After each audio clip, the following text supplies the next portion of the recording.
Fala galera, beleza? Sejam bem-vindos a mais um vídeo do canal Mistérios Curiosos. Hoje eu vou trazer mais um especial do mês. Eu vou falar sobre um tema bastante polêmico. Vamos falar de vida após a morte. Existem momentos, principalmente quando se perde um ente querido, nos perguntamos se a vida tem algum sentido, ou qual o objetivo de estarmos aqui. Afinal, nascer, viver e morrer é considerado como algo que sempre vai ocorrer. Mas e depois disso? O que acontece? A morte, para muitos, é considerado como apenas uma passagem. E a gente se pergunta: o que acontece depois que morremos? O que significa morrer? A morte é o fim da nossa existência? Existem depoimentos de diversas pessoas que tiveram experiências de quase morte, trazendo entrevistas de cientistas, médiums, especialistas, psiquiatras, que abordando a espiritualidade através de reuniões espíritas, através de lembranças e de vidas passadas. Alguns relatos feitos durante a Revolução Francesa que descrevem através de vítimas de decapitação que olhavam diretamente para a pessoa diante de sua cabeça, piscavam os olhos em reconhecimento e permaneciam conscientes por mais de 15 segundos. A maioria dos médicos e cientistas não acreditam nisso, dizendo que o choque e a queda de pressão deixariam qualquer um inconsciente. De qualquer jeito, essa situação ainda não é considerada como algo certo. Bom, no termo científico, tudo começa em seu cérebro. Ele só conta com 2% do peso do seu corpo, mas é responsável por consumir 25% do oxigênio e 70% da glicose no nosso sangue. Ou seja, qualquer vacilo nesse fornecimento de oxigênio e energia, o cérebro acaba morrendo. Tecnicamente, a morte clínica ela é caracterizada pela parada cardíaca ou morte cerebral, que posteriormente acaba ocorrendo. Mas ela é parte de um processo, e agora alguns cientistas descobriram que ela é mais aterrorizante ainda. Pois imagina-se que o sujeito não sofreria um desligamento completo, mesmo antes do início da necrose cerebral, pois o cérebro simplesmente não tem energia para se manter. Ele acaba entrando em um modo energizável, mas estudos mostram que o processo é mais complicado ainda, pois surgiram casos que a ciência não consegue explicar, onde identificou atividade cerebral em pacientes que tiveram seus equipamentos de suporte de vida desligados. Em um destes casos, as ondas cerebrais foram identificadas até meia hora após a parada total do coração. Em nenhum dos casos foi identificado um padrão cerebral estável. Com o cérebro se deteriorando, só uma parte pequena se mantinha viva, talvez apenas o mínimo necessário. Mas o fato de algo ainda estar vivo traz muitos mistérios sobre a morte do corpo. A ideia de sentir seu cérebro se deteriorando é algo realmente apavorante. Além disso, é assustador o fato de haver ou não qualquer tipo de consciência envolvida, pois muitos sonhos são considerados um tipo de processamento do cérebro baseados em impulsos internos e externos. O nosso cérebro cria sonhos até para facilitar a mudança de sono para a vigília. Agora, podemos imaginar o tipo de sonhos que uma mente, percebendo que está morrendo, é capaz de criar. A ficção científica já lidou bastante com isso. Você pode ver em inúmeros filmes e lançamentos, como Jornadas nas Estrelas e até mesmo o recente na Netflix, onde possui um tema muito bem elaborado, com muitas opiniões de diversos pesquisadores sobre esta questão. Mas só teremos uma resposta concreta do que realmente acontece com o cérebro nesses momentos finais e extremos quando formos capazes de simular um cérebro em computador. Fato esse que a ciência continua pesquisando, pois logo teremos um outro dilema ético. Como proceder para simular uma morte cerebral e ressuscitá-lo para sentir como foi estar do outro lado e voltar?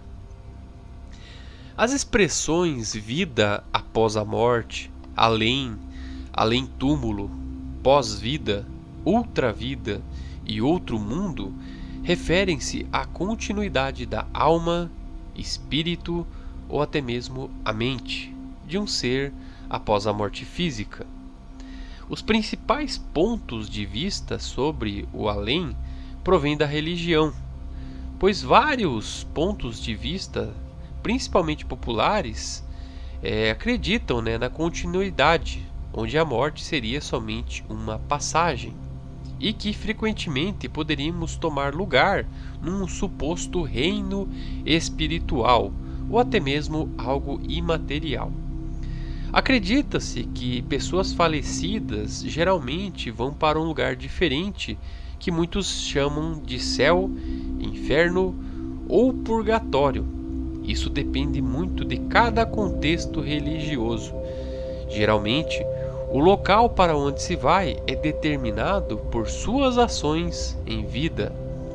Existem outras discussões também sobre o termo reencarnação, que se refere ao renascimento em um novo corpo físico após a morte. Sobre isso, podemos falar também em um outro vídeo. Existem várias discussões sobre esta questão, principalmente referente ao que a ciência consegue provar, pois muitos acreditam na impossibilidade da vida após a morte e a declaram como algo inexistente que foge da realidade. Muitos acabam se perguntando o que acontece depois da morte.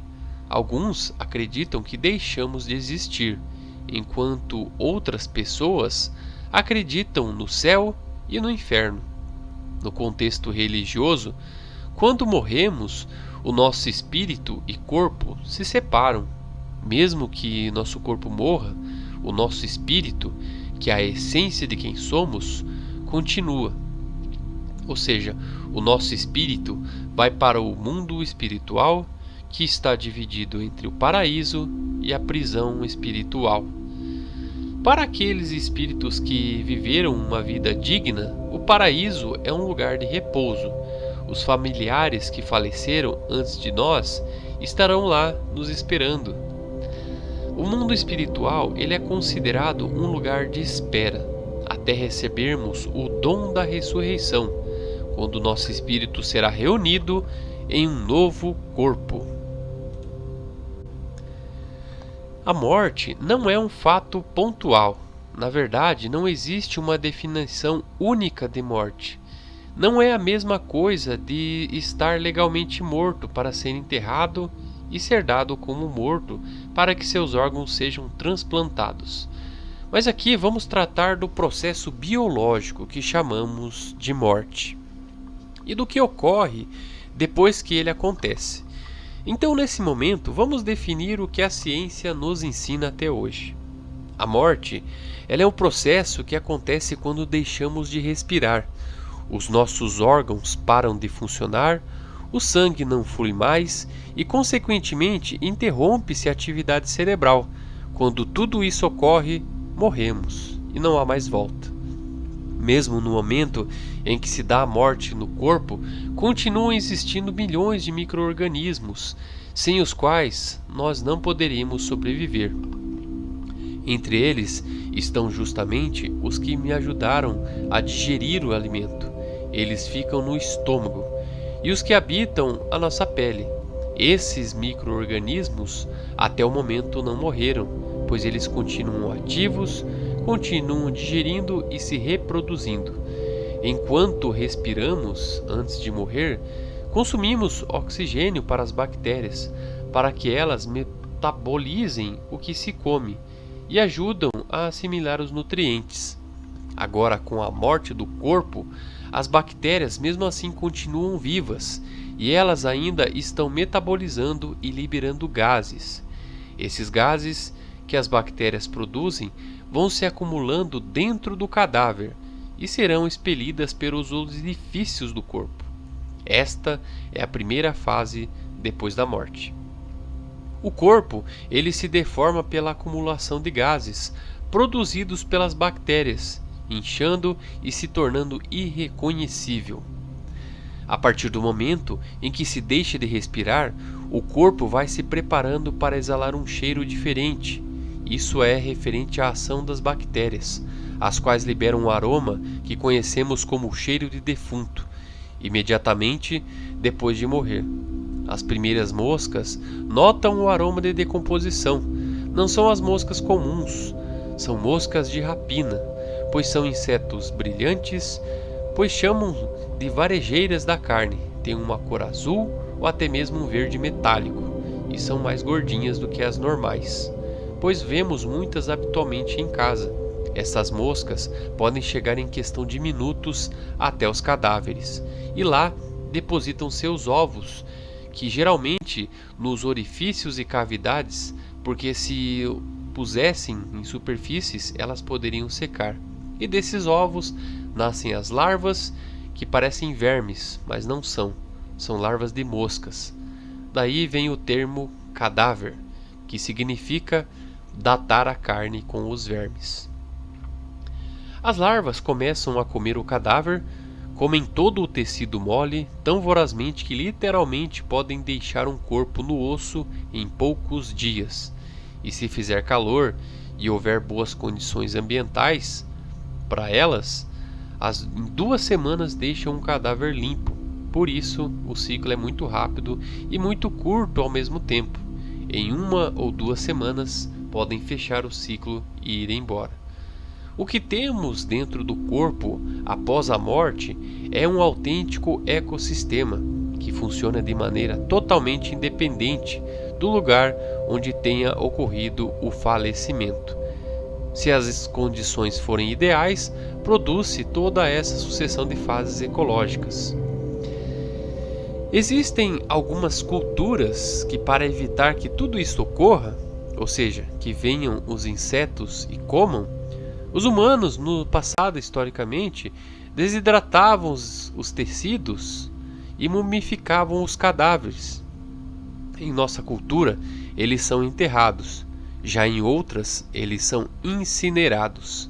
E o que há por trás de todos esses rituais é sempre evitar que os insetos comedores de cadáveres devorem nossos seres queridos. Há um fato relacionado com esse processo que foi crucial na história da ciência: a crença na geração espontânea, que muitos aí eu acredito que tenham estudado no ensino médio. Esta ciência acabou estudando muitos acontecimentos que pudessem explicar esta fase. Agora vamos tratar de um termo científico bem interessante, pois o cosmologista americano Sean Carroll, que é professor de física do Instituto de Tecnologia da Califórnia, o Caltech, em Pasadena, nos Estados Unidos, ele afirma ter chegado a uma conclusão acerca da suposta existência de vida após a morte. Segundo o cientista, após estudar exaustivamente as leis da física, é possível dizer que, como elas são completamente compatíveis com o nosso cotidiano em vida, regendo tudo que nos cerca, inibem a suposta vida após a morte, já que a consciência precisaria ser algo totalmente separado do corpo físico, o que na prática não é possível.